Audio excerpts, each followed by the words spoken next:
Do not let a 5 minutes pleasure or a 20 seconds orgasm be the reason why a soul is born into dysfunction.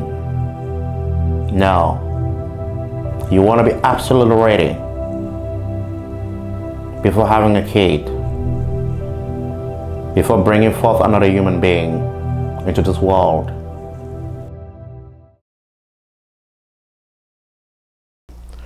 It's no doubt the human experience is full of suffering, except that as a species, we have adapted and found ways of coping with life's many downsides. But the bottom line is life is full of suffering from cradle to grave. It's full of suffering to the point where you have a fraction of society who argue that it is unethical to have kids. These people are called antinatalists, and the philosophy behind that is called Antinatalism. And those people believe it is unethical to have kids simply because of the degree of suffering you would be exposing this new soul to. And so they postulate the idea that the best way to avoid such suffering is to not reproduce in the very first place. One of the prominent names behind this philosophy in our times is a man called Benatar, a wonderful philosopher in one of the universities in South Africa. I forgot which one exactly, but he is the Dean of Studies in the Department of Philosophy in one of South Africa's top universities. And he authors a very powerful book on the topic of antinatalism titled Better Not to Have Been, I believe. And when I read this book, I was taken aback by the sheer power of arguments it makes on the topic, to the point where by the time I was done reading this book, I had nothing against his arguments. In other words, I wouldn't be able to put up an argument or a debate with this man from a logical standpoint, because I would say quite honestly, from my heart of hearts, that from a logical standpoint, I believe he's correct, as well as the philosophy is correct. Now, with that being said, is that to say I would advocate not having kids? No, I wouldn't. Because at the end of the day, I want kids, and I believe people should be having kids. Except that my reason for wanting kids and for advocating for kids has nothing to do with logic, but with love. Just love. I do believe that love surpasses every form of logic and reasoning, and is therefore enough grounds for people to reproduce. One of David Benatar's famous quotes is something to the line of, "Life's worst pains are worse than life's best pleasures are good," which of course is absolutely correct in that life's tragedies leave a lot more impact on people by a wide margin than life's pleasures do.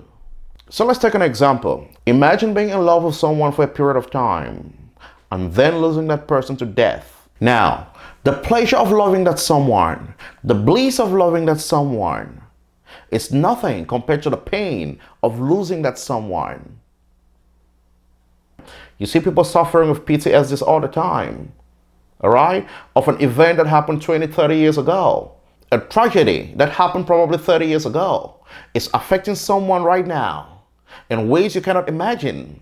They live the pain every day. It shaped their entire existence. Whereas you cannot find someone in a state of euphoria because of something that happened 10 years ago. I mean, you cannot walk up to someone and ask them why they're all smiley and they tell you, well, it's because of something that happened 10 years ago. No.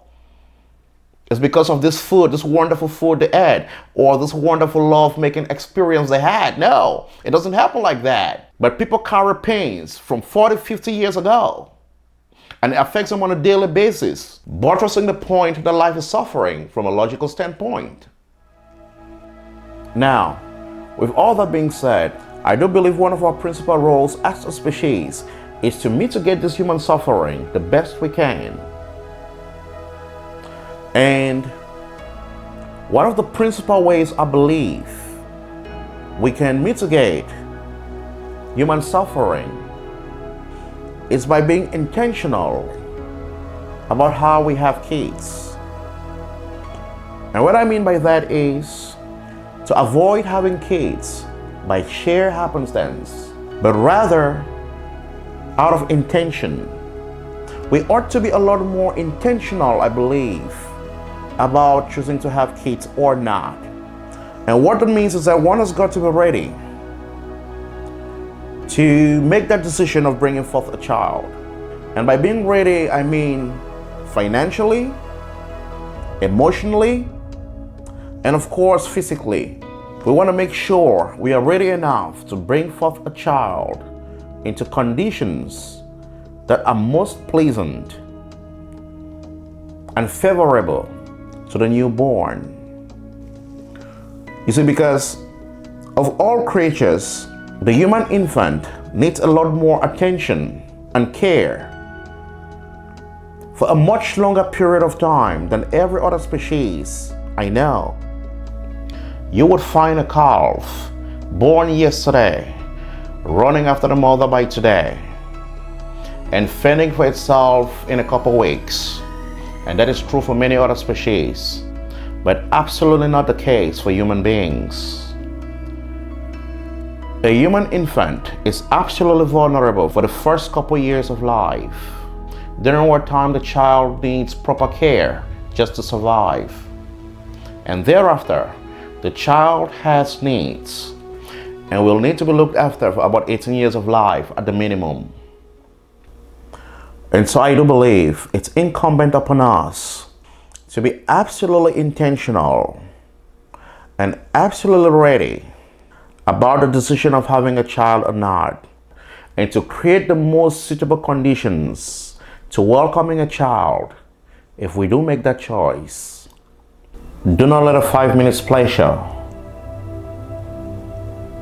or a 20 seconds orgasm be the reason why a soul is born into dysfunction. No, do not do that. You want to be absolutely ready before having a kid, before bringing forth another human being into this world. I believe that's the least we can do to mitigate human suffering and make the world a better place.